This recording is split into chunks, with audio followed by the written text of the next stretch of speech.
evening, everyone. Sorry we're a bit late. Welcome to a regularly scheduled council meeting. There are papers about what's on each agenda item on the back wall, and there's agendas in the file pockets. For the first part of the meeting, we do community notes, which is when people in the community get to come up and say anything that they'd like to have the community know, and you get 3 minutes to do that. And if there's something on the agenda item that you want to speak on, you get to speak on that at the time that it's brought up to the council. So I think that's everything. Fred, do you want to lead the pledge? I pledge allegiance to the flag of the United States of America and to the republic for which it stands, one nation, under God, indivisible, with liberty and justice for all. Okay, so are there any community notes? I do have one. Yeah. I just want to thank Public Works for their great job that they did on Carrie Lane, raising the house up for the 8 Carrie Lane. They did an amazing job, very professional. The neighbors really commented about the crew, how nice they were, and they did the job quickly. It looks great. There's a lot of sunlight there now, so thank you, Mark, and thank you, crew, for the great job that you did too. Thank you. Okay, great. Old Street is next. Yes. Thank you, Mark. Thank you. Keep going. Keep going through the neighborhood. Yes. Dana? I just wanted to recognize our South End Teen Center, who in November put out a newsletter that was really exciting. They have about 20 teens from the South End who visit daily, and their average school attendance has risen to 92%. They are right now participating in activism campaigns for domestic violence and reminding the public about underage drinking, doing a lot of activism campaigns in the community. Recently, one of the teens from the Teen Center was selected as Student of the Month at the Waterville Technical Center. So far, they've had 3 recipients for driver's ed scholarships, and one of their students, who's also a Yeti student, was recently offered a scholarship to attend the Rochester Institute of Technology. So I just want to recognize the South End Teen Center for what they're doing for our teens in the South End. Steve Soul, who is the executive director there, and to everybody who volunteers and donates their time there, that they're doing wonderful things for our teens and to keep up the good work. Okay, thanks.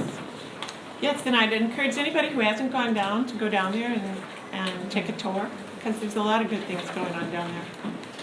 I have 2 things. One is a very exciting award that Sarah Sugden has won as our librarian. She was awarded one of the I Love My Librarian 2014 annual awards that the Carnegie Corporation of the New York Times and the New York Times do every year. There were 1,000 people writing in about their librarians, and Sarah was one of 10. I think it was 10 nationwide who won, and the kinds of testimonials that were involved in the application were really pretty amazing when you think about all of the things that are happening at the library and how welcoming it is, and how no matter who you are, how come as you are is one of Sarah's favorite phrases, and from the poets going out into the farmers markets on Thursdays, to the poetry out loud competitions, to the what was the geek? Cirque du Geek this year. I mean, she really does engage lots of people in different ages, and it's really great honor, I think, for Waterville and for Sarah that she got that. And my next announcement is one that I'm very excited to make.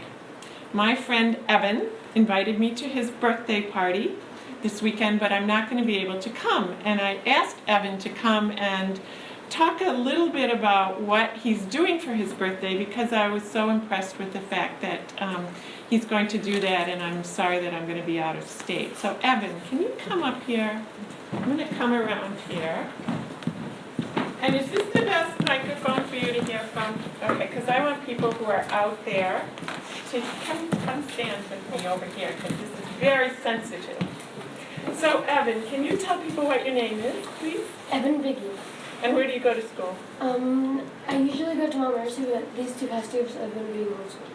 And how old are you going to turn? I'm about to turn 10, When's your birthday? December 6th. What did you invite people, what did you say you wanted? What did you tell your mom you wanted for your birthday? I wanted things for the homeless shelter Why? because I thought it would be nice, and I have all that I need and they don't. And how will your birthday contribute to the homeless shelter? What did you ask people to do? I asked pretty much everyone who I knew to bring gifts for the homeless shelter. And why do you think that's a good idea? Why did you decide to do that? I like helping people who are in need of stuff. And what did you do? Did you come to the cash mob last year at the homeless shelter? Yeah. And what did you do? What did Me you bring? and my friends had a lemonade stand, and we got $64 from it, and we donated it to the homeless shelter. And so, do you know any kids who are homeless? No, but I know one of my mom's friends. She volunteers at the homeless shelter, and sometimes I want to go with her and help her. I think that there might be 22 kids right now at the homeless shelter who And- are in our schools. And there's 2 women there who are about to give birth, so we're asking for baby stuff too. What other kinds of things would you like? Money? That and canned food and baby clothes and books. They're starting a library there, so books would be really good. And like dry milk and stuff like that. Just, Okay. and they also need like pillows and pillowcases and just little stuff like that. They don't need anything really big right now, like furniture or anything. Okay. And if other people wanted to give, they could give things like gas cards, so because Yeah. people at the homeless shelter are working too, Mhm. right? Mhm. And it's hard to get to work. Yeah.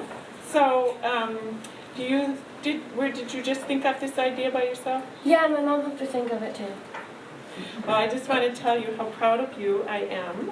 And I think that you, and there's a lot of other kids in Waterville schools, as we found out last year from Gabby and Alice, who think about people other than themselves for their birthdays and for events, and really take seriously their commitment to growing up in a community and to giving back to that community, and I really appreciate that. So I have a present for you for the homeless shelter. So thank you all, and join me in please in thanking Evan for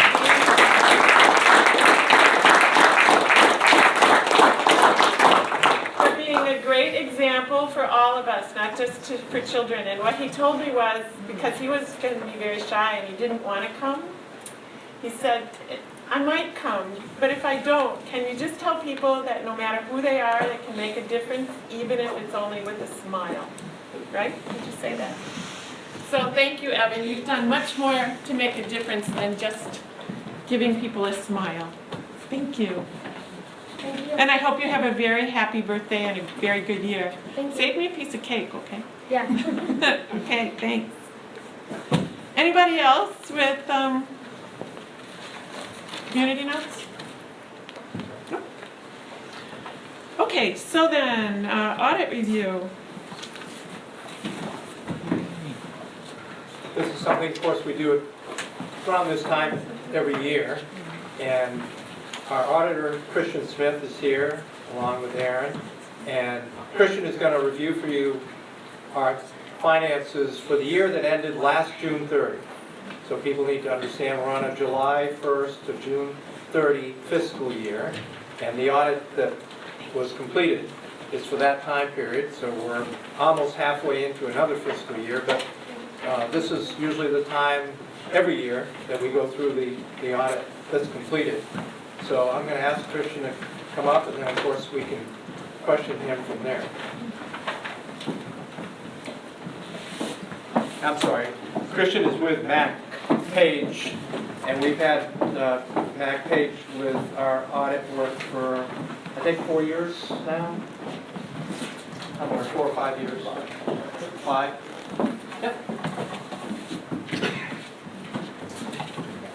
Thank you guys for having us tonight.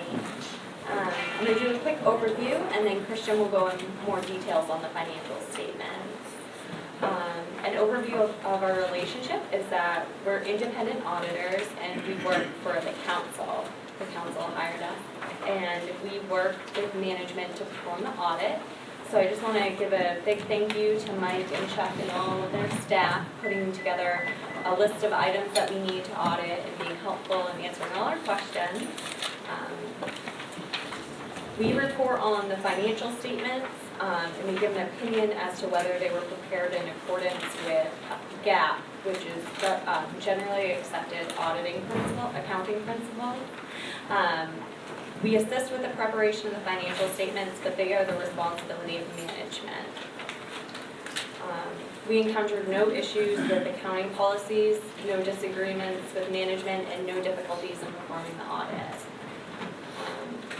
A list of the reports and letters that we issue are the basic financial statements. We issue one for both the city and the Waterville Public Schools. We issue 3 management letters, one for the city, there were no written comments in that letter.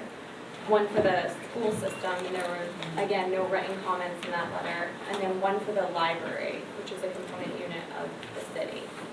There was one written comment that has to do with the lack of segregation of duties, where Sarah does quite a bit of work herself. The lack of segregation of duties could result in material misstatement to the financial statements, either due to error or fraud. It is our recommendation that the finance department of the city take over the bookkeeping responsibilities. Oh, I bet they'd like that. Wow. I'm sure they would like that. They would be able to offer better segregation of duties as well as the skills, knowledge, and experience needed to take responsibility for the financial statement. We issue SAS 114 letter. This is our letter to governance, the city council. In there we detail, as I stated before, that there were no issues in accounting policies, no disagreements with management, and no difficulties in performing the audit. We also perform a single audit, which is required if you have federal funds, if you expend federal funds over $500,000. The city and the school have one single audit together. There were no findings within the single audit during our audit of the major programs. Along with the single audit is the data collection form. It's a form that summarizes all the information and submits that to the federal government. We also complete a State Department of Audit procedural form, which details the results of the audit to the state of Maine. As I stated, the school department has separate financial statements and management letter. Along with the school, we also report on compliance with Maine laws and regulations and reconciliation of information that's uploaded to the Madam's website. There were no issues noted during that review. Just a brief overview of the procedures that we perform. We obtain an understanding of internal controls to help assist with planning the audit and identifying risks. We examine transactions and supporting documentation in support of the controls in place. We examine account reconciliations and supporting documentation for accuracy. And we assist with the preparation of the financial statement. And I'm going to turn it over to Christian, who's going to go more in detail. Thank you. Thank you. Thank you for having us. I'm really just going to do a high-level review of the financial statements, and certainly if you have any questions, we can go into more detail. Certainly like to answer your questions if you have them. But just to, like to give people an understanding of what's in the financial statements, pages 1 and 2, I believe you all have them in front of you, or at least please have a copy of them. Pages 1 and 2 are our auditor's report. It's where we express our opinion on the financial statements, and we have expressed what we call an unmodified opinion, or a clean opinion, in other words, which means that, yes, the financial statements do comply with generally accepted accounting principles, and all the required disclosures and are presented, and the figures are accurate. So that's the highest level of assurance you can get. That's what you strive to achieve. Also, what are other required information in the financial statements is what's called the management's discussion and analysis, and that can be found on pages 3 through 8. And really, this is kind of like an executive summary.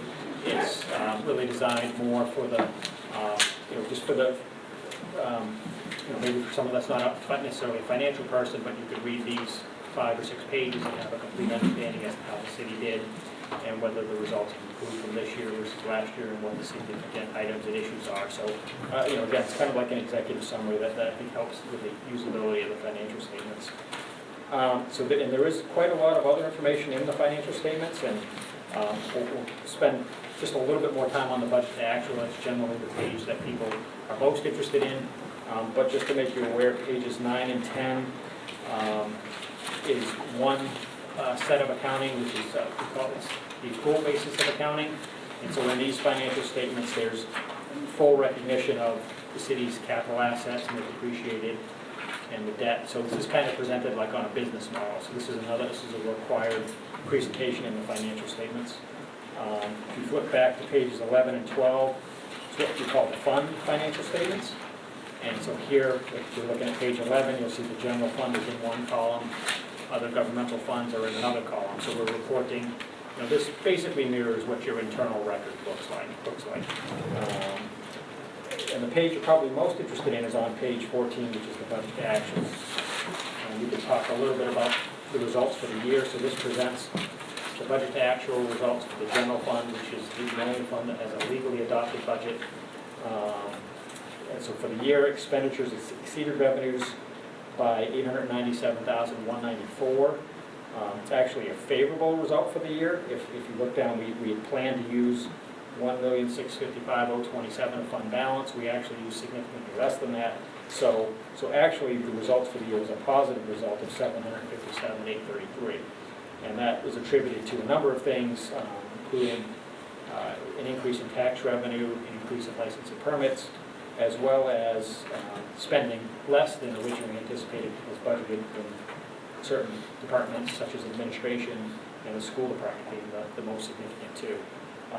So as a result, the year ended with a fund balance of $6,860,216 in the general fund. So that's where your ending fund balance is. There's a little more detail on the fund balance that I'd like to point out on page 11. Looking at first column, general fund, towards the bottom, we list out the different components of fund balance, and so you'll see a number there, $4,696,399. That's listed as unassigned. So basically, this is your uncommitted fund balance that's just available for general use. The city has a policy that you'd like to achieve at a 12% level based on your total budget of unassigned fund balance. You're at 13%, so that means you've achieved your goal. So you're at your target. I don't know if anybody has any questions on any of that. Does the fund balance include any surplus the school department has? That's listed separately, so we do list a separate line for the school department. You'll see just below that $4.6 million number is a number, $677,347, and we call that restricted for education. So the total does, but on page 11 we list it separately and show what that is. I see. Thank you. So we do break that out separately, as the money they've been allocated is really only available for their purposes. So I think it's also maybe a good idea for me to point out to. So on page 11 you see other governmental funds, and there's additional detail in the back of the financial statements that I think would be a good idea to point out. If you turn to page 44, there's a listing of the various capital projects funds, and we've been talking with Chuck over the last few years, and there's been some work to clean up some of these funds over the last few years. Some of these funds are from maybe from several years ago, and projects have been completed.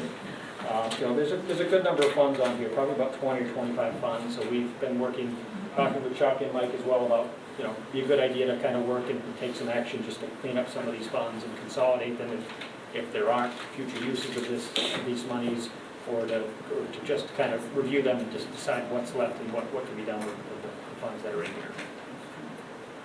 I don't know if you have any thoughts or comments on Right, that. I would like to add that this is a subject you're going to hear a lot more about at your next council meeting. So in 2 weeks, Chuck and I propose to come back with some council orders, I guess they'd have to be orders, to clean up these accounts. Transfer some of these funds into our surplus account. We know we've spent them for the purpose intended. There's something left over. It might be some account, there are some accounts where more was spent than what was available, right, Chuck? So we're going to have to transfer funds to cover those over expenditures. But so many of these accounts have been hanging on for years and years and years. And there's one on your agenda tonight, which is resolution number 169. So I just want to say that in 2 weeks' time, Christian, we're going to be coming back with a bunch of recommendations on how to clean some of these up. Because we shouldn't let them hang on this long.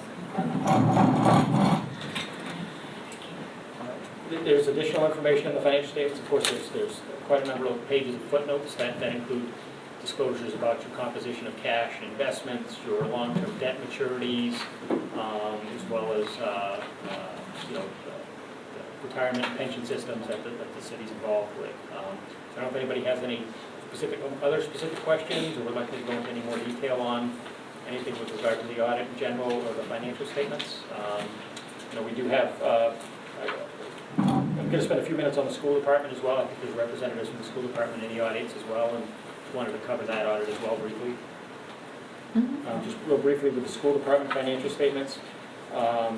They are different than that of the cities in that it's presented as a departmental financial statement. So there's I guess I'd say it's a simplified version of the city's financial statements. It's not as many requirements as the level of disclosures and the accounting presentations that are there. But we have, in the schools, separate financial statements. We have issued an unmodified opinion, a clean opinion on that financial statement as well. That audit does go very, very well. Their reporting, page 5 is their budget actual report. For the year, they reported that expenditures exceeded revenues by $24,141, which is favorable in comparison to the planned use of fund balance of $255,027. So, in their particular situation, major contributors to the positive results were spending about $94,000 less in transportation buses, as well as about $53,000 favorable variance in spending less on the regular instruction line. So again, their fund balance at the end of the year, I think I've already brought it up, it's $677,347. So they're in good financial shape as well. Also to make mention as well, the school lunch program did well this year for the school. Many of the schools we're working with are really struggling to keep the school lunch program in the black. A lot of them have experienced a decline in revenues, increasing food costs. The lunch program here did very well and reported a profit of about $37,000, so compared to a loss of 10 in the prior year. So it's a very good result overall.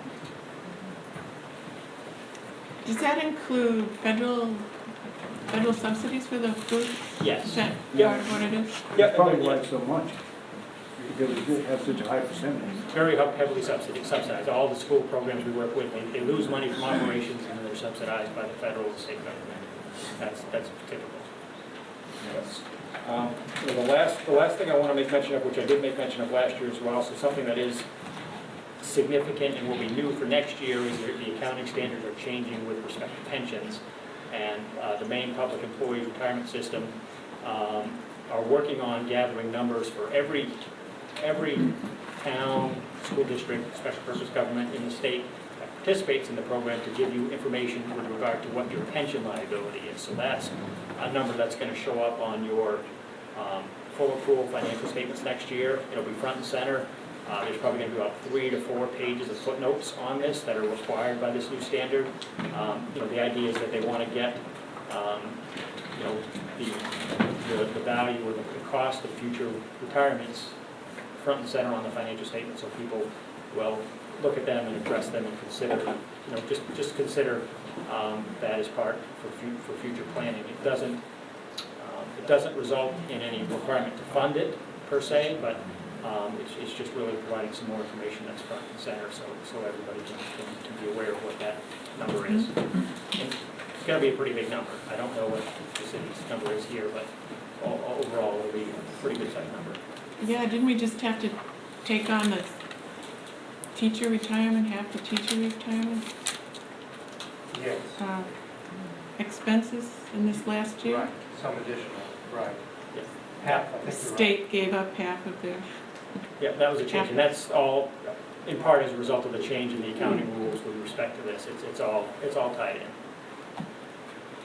But again, and that's something people often do ask about that. I mean, the bond rating agencies they've already kind of developed their own numbers, and it's not really going to be a surprise to them. They already know. It's just, really putting that financial information front and center on your financial statements, which is absent right now. Absent the requirements now are, it's really not much of a disclosure. It's just pretty much one paragraph that just states that you participate in the main public employees retirement system. So,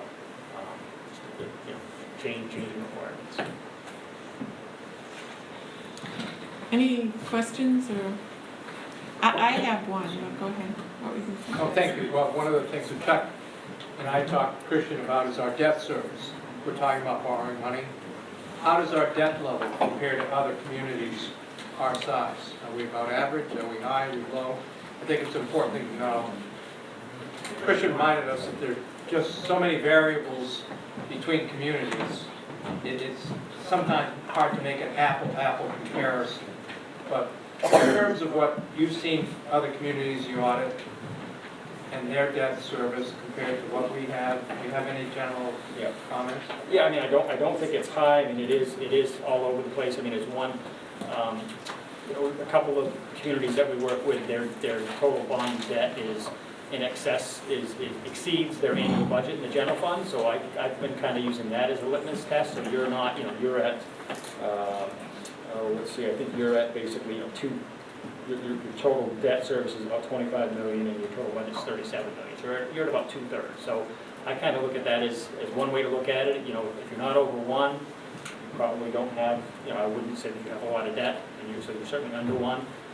You're looking at some other communities, like if you look at Sanford, their budget is almost double what yours is, and they only have 9 million in debt, but they're going to be building a new school in the next 2 years, at $50 or $60 million.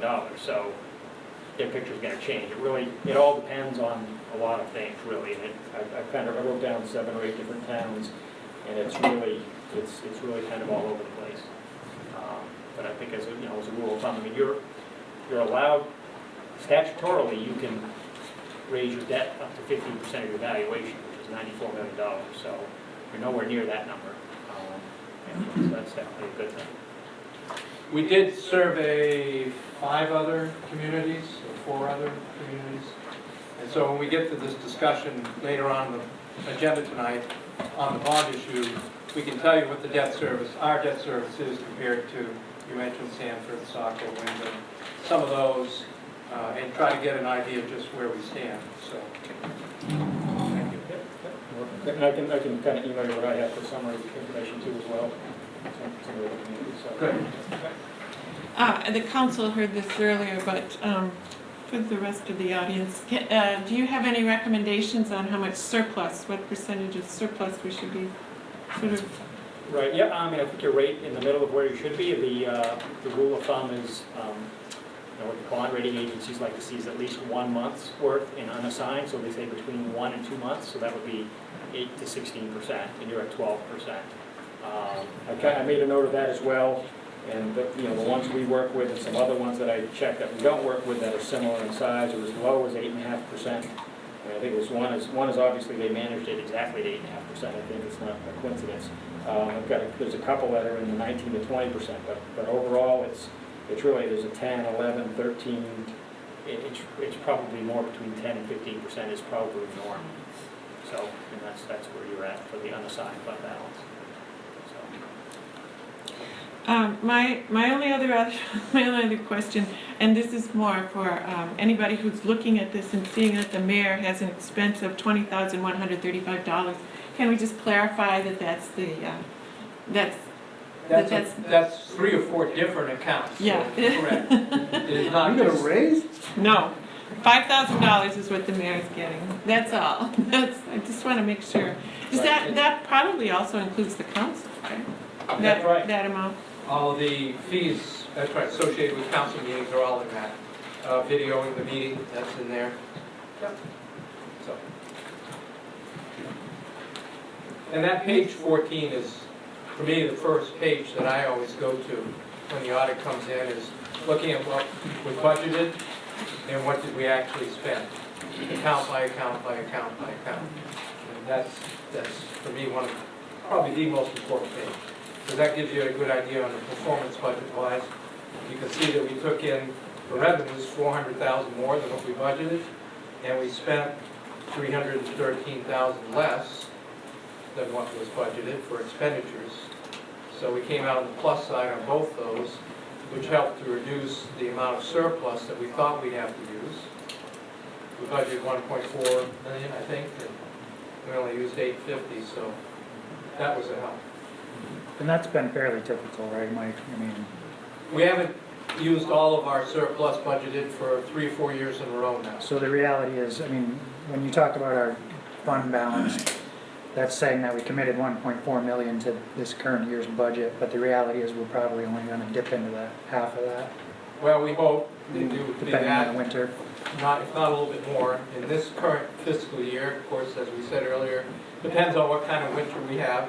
So many of our expenses are associated with the Public Works Department, because Public Works is by far our biggest expenditure department, by far. And so plowing and sanding and salt use and everything else goes along with the winter maintenance is a big part of that. Can you just say something about the communications center, since that was the biggest over expenditure?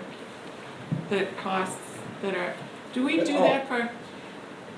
The communications center, a big part of that over expenditure was a turnover in personnel and someone leaving that had single family health insurance, somebody coming in that had, not single family, had single health insurance, somebody coming in to replace them had family coverage. And that can amount to a difference of quite a few $1,000s. So if you have 2 of those that happen, all of a sudden you're $10,000 or $12,000 over on your health insurance on it. Thanks. That was a big part of that 19,000 overage within the comm center. Okay, anybody else? Thank you both. And I'm sorry that you had to chase me down to get me to sign a sign saying I didn't think that anything nefarious was going on in the city. Thank you, we appreciate your time, thank you. Thank you.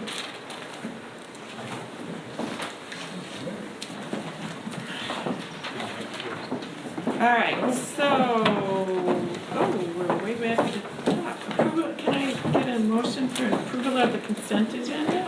So moved. Second, All those in favor? Unfinished business ordinance 158-2014. move to read by title only. Second. All those in favor? An ordinance providing for amendment to zoning, Article 2, Section 2.1.1. Move to postpone indefinitely. Second, Any discussion? All those in favor? Okay. Order 165-2014. move to read by title only. Second. All those in favor? An order providing for approval of forfeitures. Move to adopt. Second, Anybody have a question on this? All those in favor? move to take the third reading by title only. Second. All those in favor? An order providing for approval of forfeitures. Move to adopt. Second, All those in favor? Oh, sorry. Counselor Stefan? Yes. Counselor Mahovich? Yes. Counselor Winslow? Yes. Counselor Thomas? Yes. Counselor O'Donnell? Yes. Counselor Boucher? Yes. Counselor Raincourt Thomas? Yes. Thank you. Order 166-2014. Move to read by title only. Second. All those in favor? In order to appropriate and expend funds for abrogation easements. Move to adopt. Second. Any questions? All those in favor? Move to take the third reading by title only. Second.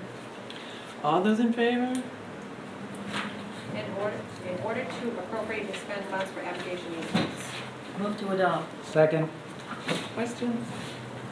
Would you call the roll, please? Counselor Stefan? Yes. Counselor Mahovich? Yes. Counselor Winslow? Yes. Counselor Thomas? Yes. Counselor O'Donnell? Yes. Counselor Boucher? Yes. Counselor Raincourt Thomas? Yes. Good, okay, new business. Resolution 168-2014. If I could make a request to the council, if you could take an item out of order. It's an item to waive cloture regarding an amendment to a TIF document. And so if, I guess we gotta have a motion to take something out of order if you're so inclined, and then I can talk more about it. Move to take order number 173 out of order, an order authorizing amendment to Lockwood Mills TIF agreement. Second. Second. All those in favor?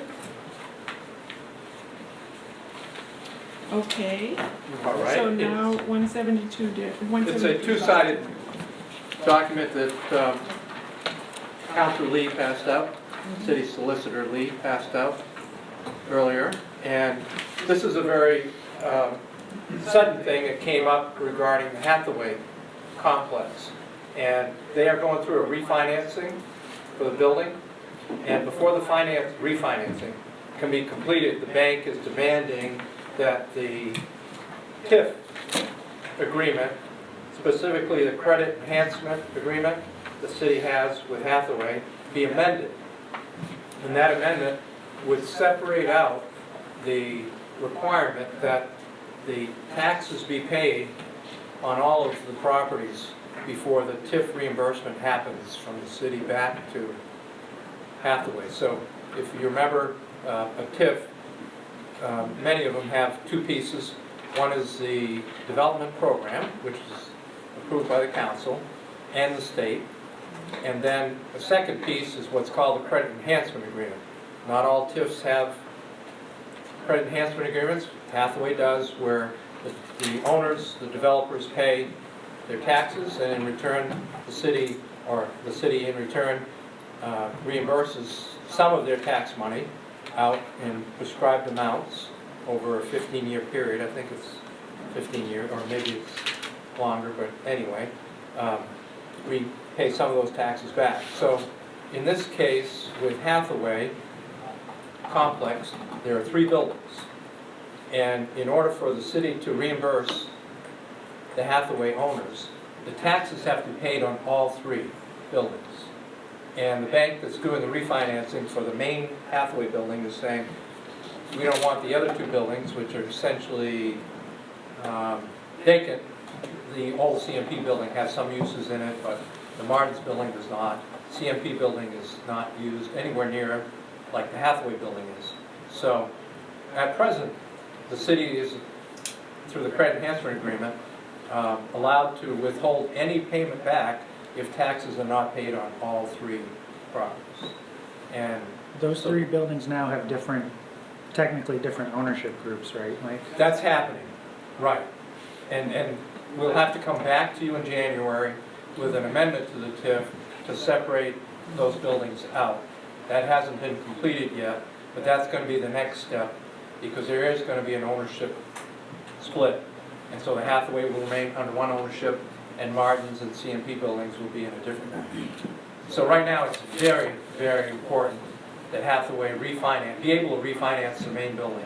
And so what we're recommending with this order is that we keep our authority to withhold any payments if the taxes are not paid on the Hathaway building.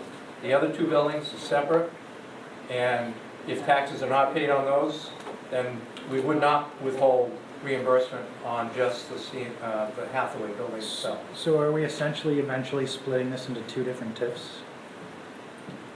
Yes, it may in fact be 3 different TIFs. One TIF for the Hathaway building, one TIF for the CMP building. But that will come in January. For the time being, in order to effectuate their refinancing, they really need us to say, yes, we will agree to reimburse you, providing your taxes are paid on the main building, the Hathaway building. We're not going to hold the other buildings. I don't have any worry that the taxes aren't going to be paid on the other 2 buildings. If they're not, we're going to come to own them eventually. But anyway, So it doesn't affect the city's revenue, it just affects how the TIF is structured with the ownership changes. right. And I know that our city attorney's had discussions with the TIF attorney also, so Bill can certainly provide any further details, but if you're so inclined to be able to take a motion to waive cloture, to get this approved tonight, of course, the final 2 votes would have to happen on December 16. Then they'd be okay to go ahead and refinance before January 1, which is important for their financing. And we'll be taking this up again in January. We'll be finishing with this in 2 weeks, but then in January, he and I will be coming back to say the ownership group has split the buildings, and so one TIF is going to remain with Hathaway, and we'll either have 1 or 2 additional ones. It's not going to change our tax revenues, not going to change the amount we already agreed to pay out. It's just going to divide, it may extend the term on one of them. I don't know if you understood that, the present TIF term. But that's not what this does.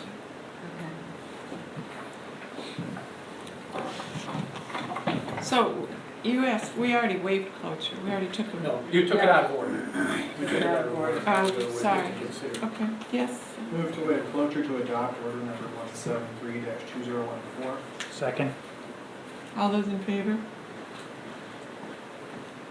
Just for my sake going forward, waiving closures have to be 2/3 majority. Okay, thank you very much. It was unanimous. Yep. I just wanted to be sure. 1/3 more. Parliamentarian. 1/3 more. Be here. In a while. There's 7 of us. All right, so now do you need to, Are there any other questions on this? Of course, you'll have another shot at this 2 weeks from now if you do have any questions. okay? Good, thank you. Thank you very much for taking it out of order. Sure. But you do have to vote on it. Yeah. Do we need a motion to vote on it? We already have. All right, we have the motion, and we voted on the cloture one. Now we're voting on, okay.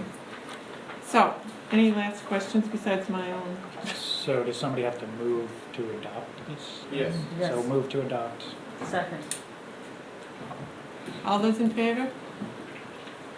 Okay, good, thank you. All right, now resolution 168-2014. Move to read by title only. Second. All those in favor? Oh, hold on. Authorizing the renewal of liquor licenses for the first quarter. Move to adopt. Second. Discussion? All those in favor?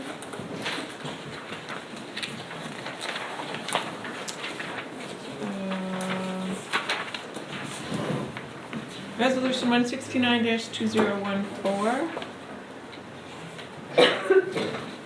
A resolution providing for expenditure of waterfront bond funds, be it resolved by the City Council, the City of Waterville, acting as the municipal officers as follows. That the city manager be authorized to expend up to $2,500 from the existing waterfront bond account for the purpose of developing the design and cost estimate for riverfront boardwalk at Hatter Falls, with the understanding that none of this $2,500 will be used for construction purposes. The purpose of this work is to prepare a design with estimated cost, should the city be able to secure outside funding for a construction project. Move to adopt. Second. Mike, how much money is left in this account? I thought we didn't spend it all? No, we didn't, and, you know, this is money that the city borrowed in 2005. We've been hanging on to it for way too long, so either we have to spend it in the area that was really proposed or move funds into surplus. We have 20,000, I believe, left in the waterfront bond account. It's on page 44 of your audit, and it's 20,000, I think, in that range. The idea of a boardwalk at Head Falls from the 2-cent bridge going north, and it would be about 950 feet, is an idea that's been talked about a lot. We, in fact, have some very rudimentary drawings for it. I guess what I would like to do is be able to secure a much better drawing and a cost estimate should the city ever qualify for any grants or other funds that might allow us to build something like that. I think it'd be a great amenity at that location. I don't think it's anything that would take away from anything to come in the future. The boardwalk would be right along the riverbank, essentially from the bridge, 2-cent bridge, going north, and We were talking with the trail system too, wouldn't it would be part of that trail system, that's right. And I know that Peter Garrett wanted to be here tonight to speak on that in regards to connecting to the trails. He couldn't, but I think he'll be here to support this going forward. So what's the plan with the rest of the money in the account? Well, that is a good question, and I guess at this point, we don't have a plan. As you know, we used some of the money last year at your urging, which I'm glad we did, put lights up. And I'm sure they appreciated that when they were lining up for the parade. Yeah. A lot of lights down there when they're. Right. So, I hope Mosquitoes. anyone has suggestions about any further improvements for Header Falls. The money was borrowed for work at Header Falls in regards to the water and sewer lines, electricity that was put in, all of that work, the parking area that was built. We used some of the money for the plaza, that you see. I do have to check with Greg regarding the bridge, 2-cent bridge, because one of the cables, I know, ended up being twisted at some point this summer, probably from people jumping on the bridge, and some of the money could be used to repair that. I have to find out from Greg if he's had that structural analysis done. But this is a start of trying to clear up some of these old projects that have had funds sitting there for a long time. it? Mike, the original plan for the plaza included an active kiosk. We never took that step. Do you know how that stands? Has anybody ever did anything to plan for that kiosk? We looked at it, we talked with 2 firms that install those kind of kiosks. It'd be an interactive thing where people could go up to the kiosk and find out what events are going on, other highlights in the city, points of interest, and I guess we were worried, 1, it could be subject to vandalism, 2, it would have to be updated a lot, so there just didn't seem to be a lot of energy to put it up back then. I'm not saying it's completely dead. We have a nice kiosk there, but not with the video and other pieces to it. Mike, one of the things we're voting on later is a proposed bond for 2015. And in that proposed bond, you don't recommend any money to be spent on a boardwalk, right? Correct. That's because correct. I think 400,000 was proposed, but you recommend we don't bond for it. Yeah, I showed it on the list of potential activities, but So is this particular resolution spending $2,500 on a design just maybe wishful thinking that we have to spend this money somewhere, so let's look at a design? Well, the idea is we can't go out for grants The grant. without having some sort of a design, right? one thing I'm very specifically thinking of is that the Waterville Rotary Club when they celebrate their 100th anniversary in 1918, it is a ways away, are making a grant available of $150,000 for a project within the city that they can use to commemorate their 100th year anniversary. And so since Waterville Rotary put in money for the 2-cent bridge, a boardwalk attached to the bridge, I think would be a very logical, it would compete very well for that money. Would 150 pay for everything? No. It probably wouldn't be half what we would need. I mean, the cost estimate we got quite a few years ago was $400,000. We saw that on the list. I don't know what it is today. That just came out of the air, there wasn't any real engineering. Right. But we've always thought about maybe selling parts of the waterfront to private companies and so forth. Wouldn't this all have to be consistent with each other? Well, that's why I said I don't see the boardwalk as interfering with any future activity. If the city wanted to sell a lot or two there for some commercial activity, I think the boardwalk would be a plus. All you have to do is go to the city of Belfast to see where business access to the boardwalk, going along the harbor, interaction, And what they've has done no in interference, and it Bangor, actually too. has attracted more money and more funding and more growth at the same time, so. I mean, this is currently a very underutilized piece of property in the city. Very underutilized. Very much. Yeah, very, very underutilized. A lot of towns would give a lot to have the waterfront we have.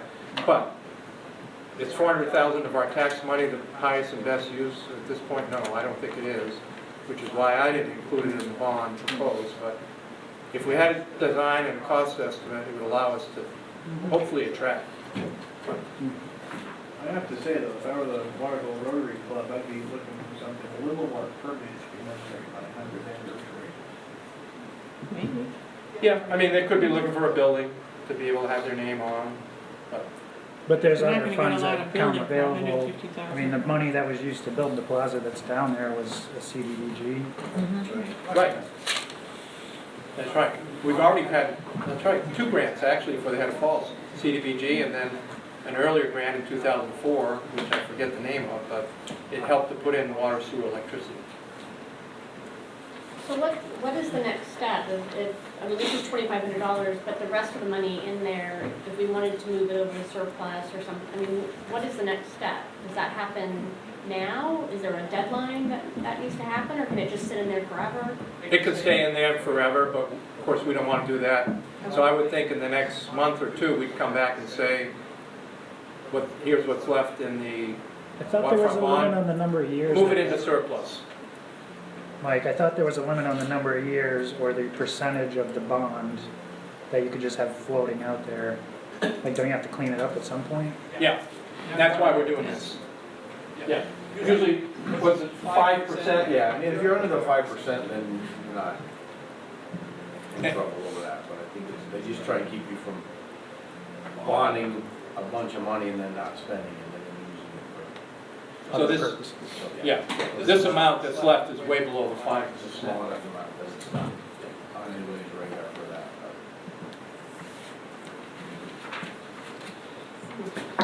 So,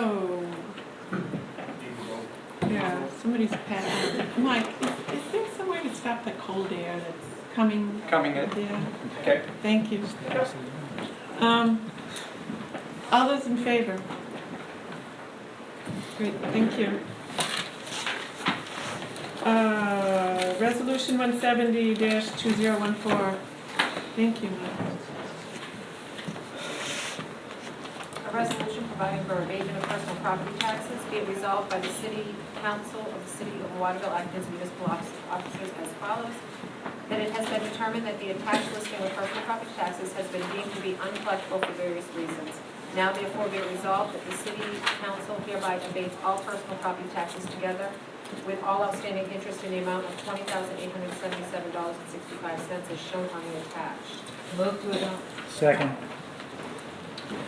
Well, this is an annual thing that we do, and as some of the more veteran council members can remember, it's something the city didn't do for many, many years, but it's this time every year when I get a chance to thank our tax collector, Linda Cody, because she spends an awful lot of time trying to chase down all of these outstanding taxes. And the taxes that we're talking about are for personal property, not real estate.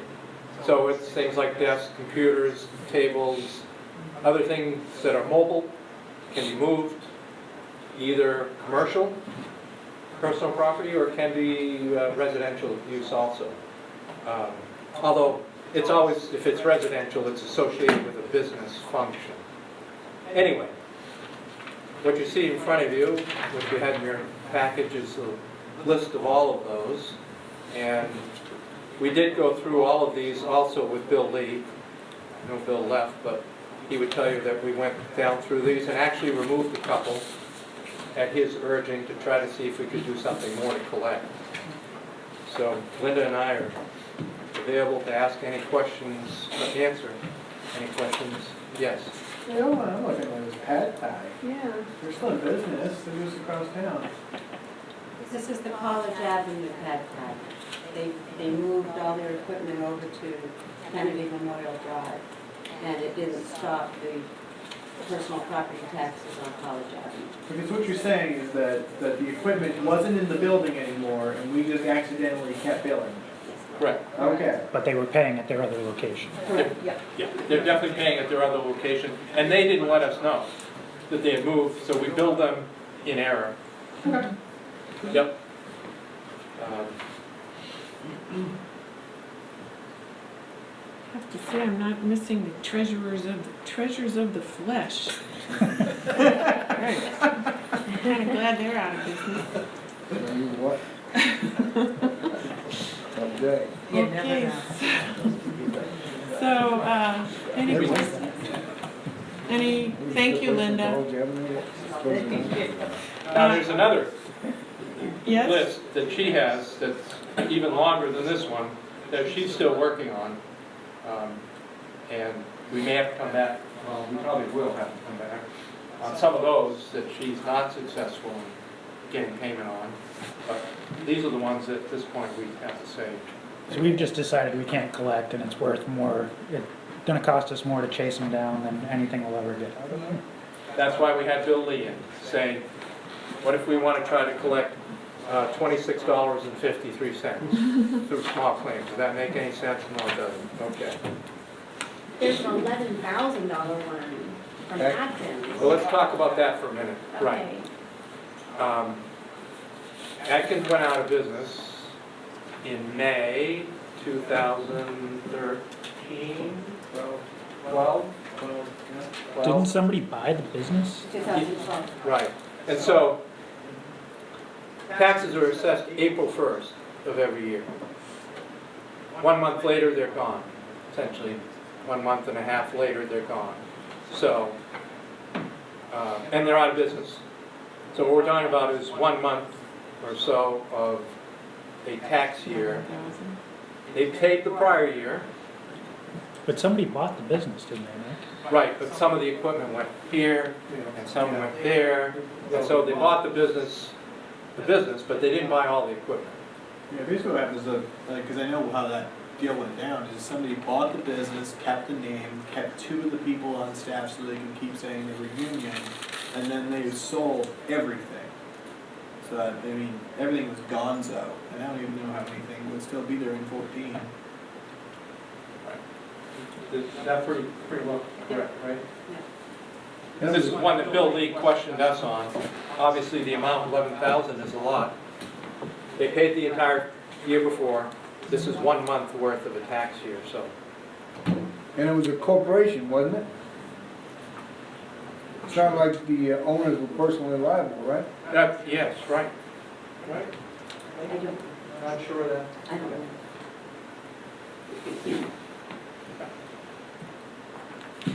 Okay, anybody else? All those in favor? Thank you. Good, thank you. Okay, thank you, Linda. Order 171-2014. Move to read by title only. Second. All those in favor? In order providing for approval of forfeitures. Move to adopt? Second. Any questions? All those in favor? Great. Order 172-2014. Move to read by title only. Second? All those in favor? In order providing for the issuance of general obligation bonds in the amount of $4,485 for capital projects. Sorry. Second. Any discussion, I questions? guess we're waiting for Mike to come. Supposed to be discussing this one. Where'd he go? Hard time to He's take turning off. off the air Oh, it's conditioning. still going. Yes, I wondered what happened there. We're almost over. Thanks. No, it's fine. No, we're just waiting for you for discussion on the bonds. Yep. Question. We're just on the bonds. The bond, Oh, we're on that order, the last one. the last one. Right, so, back to the sheet we handed out earlier tonight. And, you know, at Councilor O'Donnell's suggestion at the last time we talked about this, Chuck and I tried to present you a minimum, a maximum type figure. Now, the minimum certainly should be a lot less than the minimum shown. We know we have to fund two items. We've committed on property revaluation at $305,000, and we absolutely committed on the runway reconstruction at $290, something like that. So we have those two commitments for sure. Whatever we want to add on top of that is the subject of discussion for tonight and the next meeting and maybe beyond. I am very, very concerned about the availability of any other tax funds to replace equipment that Public Works or Fire or Parks and Rec will have in years to come. So I think this borrowing is very, very important. I don't see us coming back. I guess I hate to lock myself in, but I don't see us coming back for another borrowing request in quite some time. By the same token, your borrowing request is gonna raise the mill rate by almost a whole mill, 0.7 of a mill, right? 440,000 would, yeah, our mill raises 650 now, so whatever part of 650 is 440. Yeah, 2/3 of a mill. And that's not getting any better either. I mean, the burden on the taxpayer. Right. Right. One of the things I asked about, the Park and Rec request, that our good friend, Matt brought up, he said he'd be good with 87.5. I would propose we reduce the amount of Park and Rec down to 87.5. And I believe the same as with Fire. I think we had a discussion, I think that the chief said he'd be okay with the 150, not the 225. Yep. Yep, I think those are reasonable proposals. On Public Works, that's a little more I think the difficult. The real debate here is the Public Works equipment, the additional requests at the press board, and the road reconstruction. Yeah, thanks. Well, I would argue very, as strongly as I could on the road reconstruction. I think the condition of our roads shows people what Waterville either can or can't do. Can you just, Mayor, or maybe Mark can mention again which roads are going to be targeted with that money? The Cherry Hill area Eaton Drive, Cherry Hill Drive. in year one. Right. If the 1,500, the 1,500 would be for a 3-year. So we'd be doing yeah, that's what I said. You paving for Hot Wheels here? I'm going to start doing my best at once. Let's start over again. Yes. All right. Turn into Draw a line. Yes, it's very attractive. Yes. But we do have a 5-year road improvement plan laid out, down on paper, and I do think it would be good to come forward at another council meeting and say, here it is. We did that a year or so ago. So once again, these are the roads that need reconstruction. Our yearly maintenance, road maintenance buddies comes out of our regular budget. Yes, 250,000 annually is what we request, what we currently fund at. Like to have a little bit more if we could, but that level is adequate for maintaining the schedule of maintenance that we have. Remember, there were 1 or 2 years where we eliminated that 250 annual repaving amount from the budget because of the loss of revenue sharing. Are we generating any fund to offset those costs from the fees that the gas company is paying over for the road? Not enough to really make a difference in terms of our paving needs, no. But the excise taxes, The excise tax that we collect, that's been up considerably. that is up.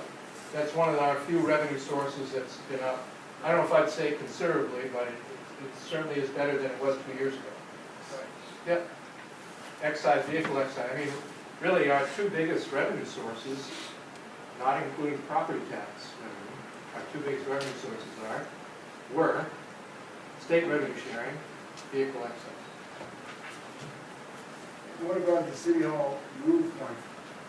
Well, It gives an option with a 20-year fix or a 5-year fix. What's a 5-year fix? Just patch it up and hope it lasts 5 years?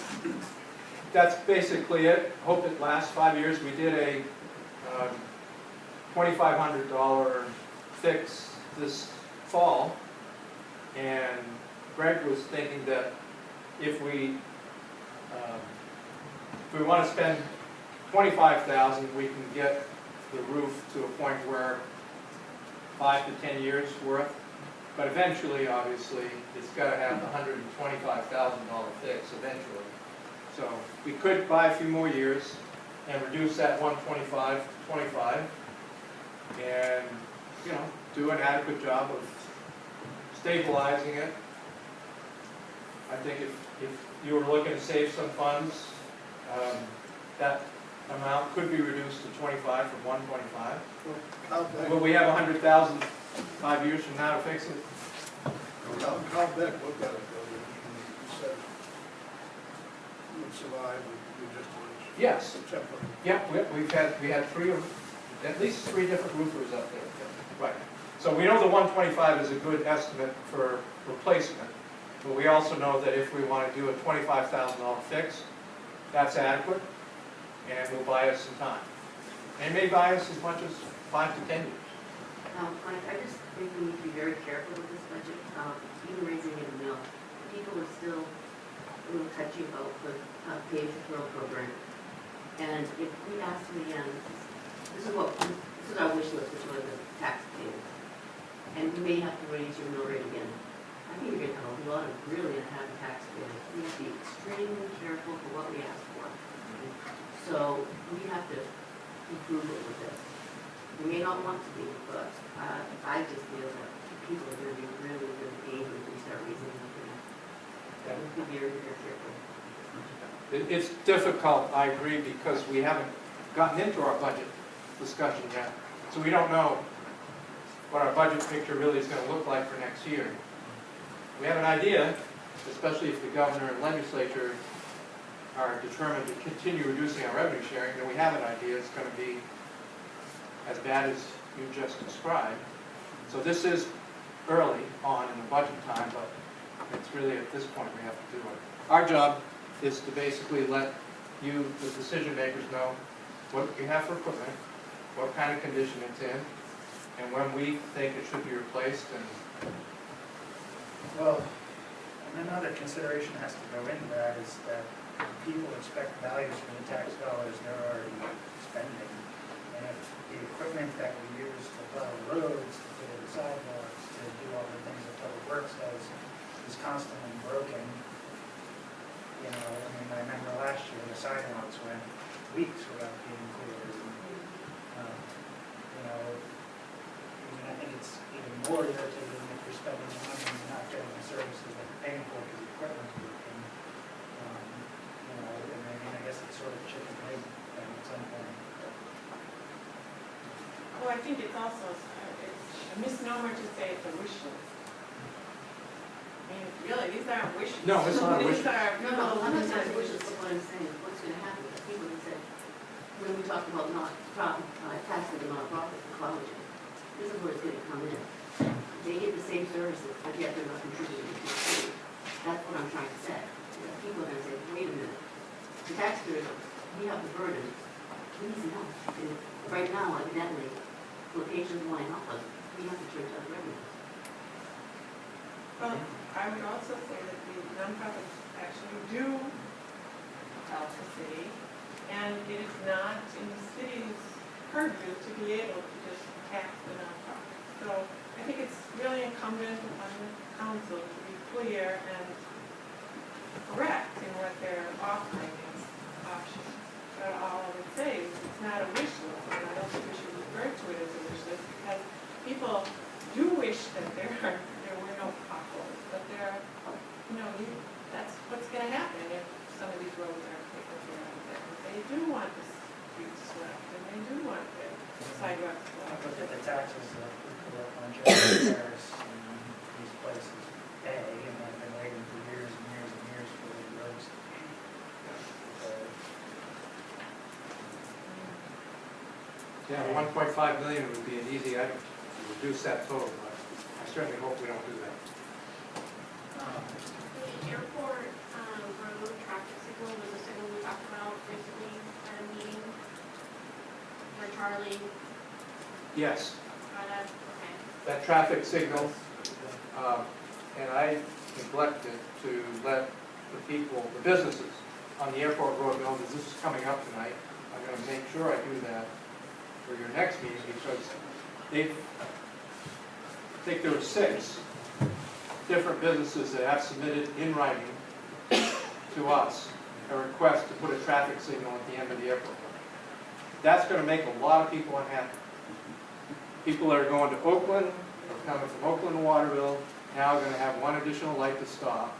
But if you're coming out the airport road and you want to try to turn left, you can't. And so there's been a big push by the businesses on the airport road to ask the city to put that in, that signal in. That's not a necessity. Is it an absolute necessity? Nope. We've gotten by with it so far. Is that something that the businesses could look into? I mean, if the businesses are requesting it, is that something that they could take part in? We'd accept donations. I mean, why not? Christmas basket. All right, so, Well, I mean, Mr. Gauntz would be one of those folks who would agree that he wants a smaller government, so maybe he should help out. Well, there are 5 or 6 others along the end that too feel the same way. we'll probably be here next week. And just to be clear, like whatever we vote on tonight basically is just to move this forward. We have 2 more votes. I will finalize.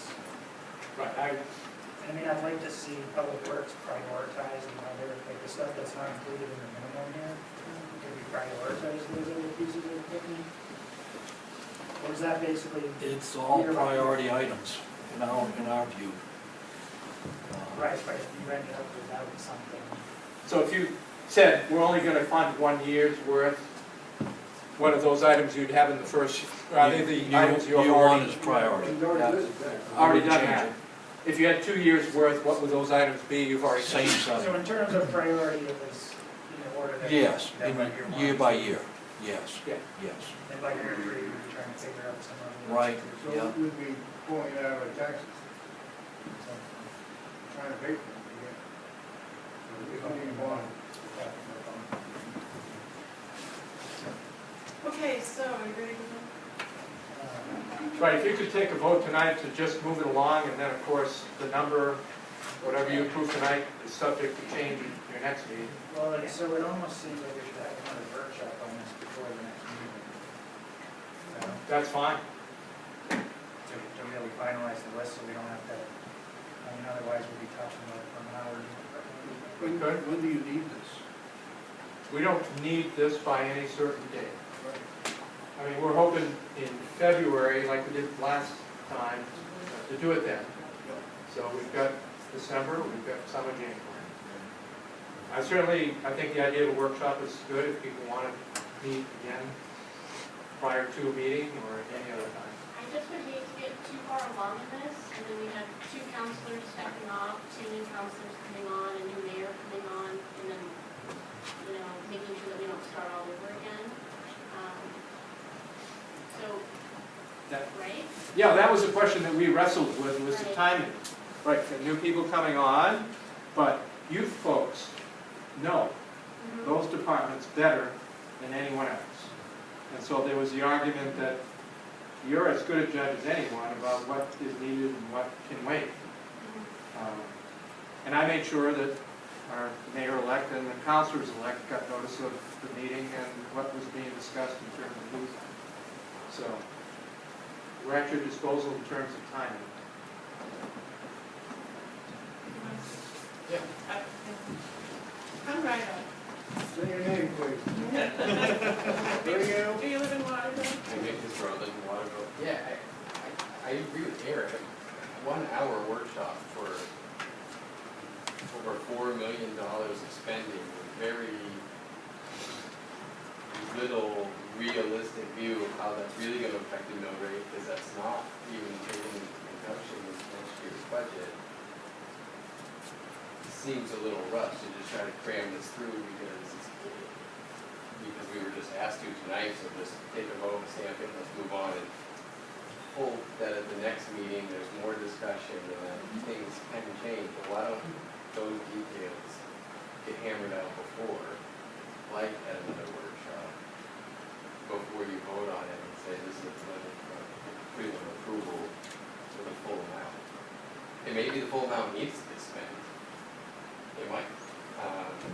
I'm not saying one way or another that I think we should just scrap this list, but I realize things need to be done. I just don't think it should be hammered and rushed through after the 1 hour workshop that I just had. And there's no hurry, so we can do it. Thank you. So there's a motion on the table. So all those in favor? The motion was to move the agenda. I mean, I don't have a problem taking one vote, the idea that we'll have more time to discuss it, and then if we decide after the next meeting, we don't want to take the second and third vote, then we push it up.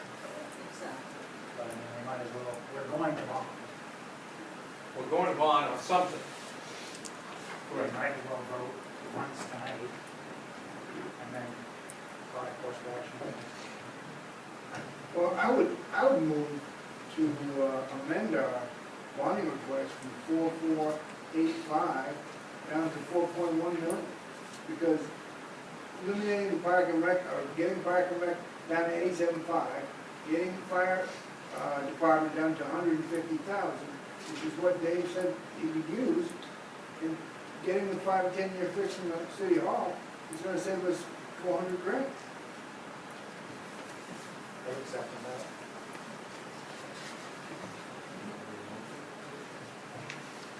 All right, so all those in favor of the amendment? Okay,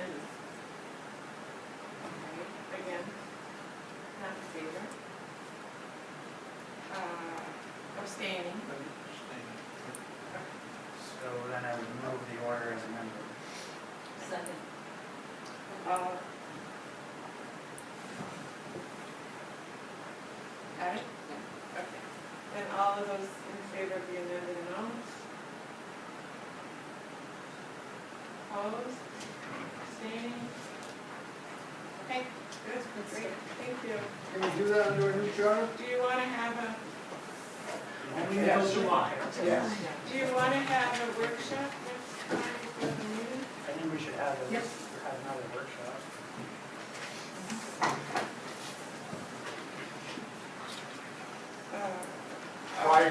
meeting, Yes. 6 o'clock, December 16th. We know what else is on the agenda for that night? We're gonna have quite a few things, we're trying to clear up some of those old accounts. Got money hanging in them, okay? Maybe do it next Tuesday instead of, Next, maybe could we do it next Tuesday instead, the week before the Tuesday board meeting? Well, it depends on what, because Nick and I are interviewing people from board. What, 6:30? And I am thinking it's done, so, but so we're gonna meet at 6 PM on the 16th, prior to the next meeting. The only item I have in the manager's report is a question about business-friendly certification. The chamber, Kim of the chamber has offered to help the city. We want to apply for the business-friendly certification to the state, so I'm willing to work with Kim, she's willing to work with us to move that along. So that will take a month or more time, but we'll start working on it come January. Thank you.